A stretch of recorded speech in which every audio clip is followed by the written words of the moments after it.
avant le jour de la venue du Seigneur Jésus-Christ. Il y aura une grande catastrophe. Que signifie cette grande tribulation? Le Seigneur a dit que cette grande tribulation depuis la création du monde. Depuis qu'il y a des traits humains, jusqu'à la fin de ce monde.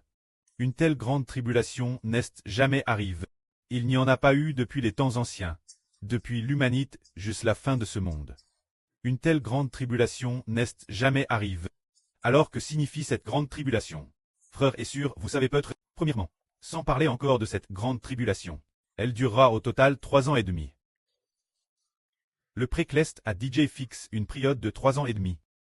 Cette période de 3 ans et demi signifie que le royaume de Satan dans le ciel n'a plus d'autorité. Pour que Satan dans le ciel, le royaume de Satan, qui est le royaume de la grande Babylone, n'ait plus d'autorité. Faisant en sorte que Satan et les anges appartenant Satan soient jets sur la terre. Que font-ils en venant sur terre? Pour persécuter le peuple de Dieu, pour tuer le peuple de Dieu, pour tuer ses frères et sœurs clestes. C'est pourquoi il y a la grande tribulation. Nous comprenons que Satan a toujours RGN, parce qu'il a un trône dans le ciel. Parce qu'il a un royaume dans le ciel. Il a un royaume dans le ciel. Alors quand est-ce que le royaume de Satan? Le royaume de Satan, quand sera-t-il dans le ciel? Pour leur faire perdre l'autorité. Et ainsi Satan sera jet sur la terre. Probablement en l'an 2038.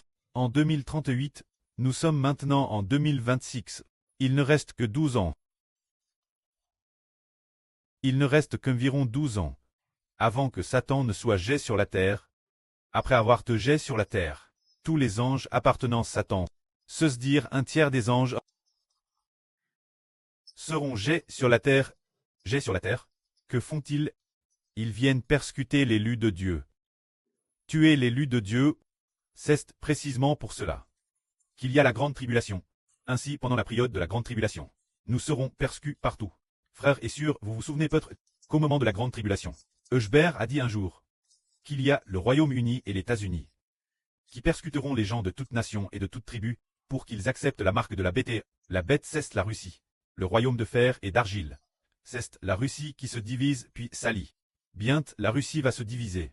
Après ce trait divise, elle s'alliera nouveau. Alors quand la Russie deviendra le royaume de fer et d'argile, ils persécuteront le peuple de Dieu, faisant en sorte que le peuple de Dieu, persécutant toutes les nations et toutes les tribus, pour que toutes les nations acceptent la marque de la bête. La marque de la bête, c'est la Russie. Le drapeau et l'emblème national de ce pays qu'est la Russie.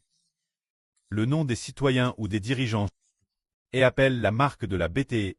C'est ce moment-là, parce que les enfants de Dieu n'acceptent pas cette marque. Nous n'acceptons pas cette marque. Et nous sommes persécutés, parce que nous n'acceptons pas la marque de la bête. Ainsi de nombreux frères et sœurs sont persécutés et tués. Restriction de la liberté personnelle. Et madame, ils ne peuvent plus faire de commerce ni d'autre chose. C'est cela. La persécution invitable pendant la grande tribulation. Ce moment-là, quelles personnes nous persécuteront? Ce sont en fait nos parents et amis. Car le Seigneur a dit qu'un ce jour-là, le frère livrera son frère, le preux livrera son fils, pour les faire mourir. Les enfants se souleveront contre leurs parents, et les feront mourir. Cause de mon nom, vous serez has de toutes les nations. Mais celui qui persévérera jusqu'à la fin sera sauvé. C'est dire que pour le royaume du Seigneur, et pour le nom du Seigneur, nous serons persécutés. Seul celui qui persévérera jusqu'à la fin sera sauvé.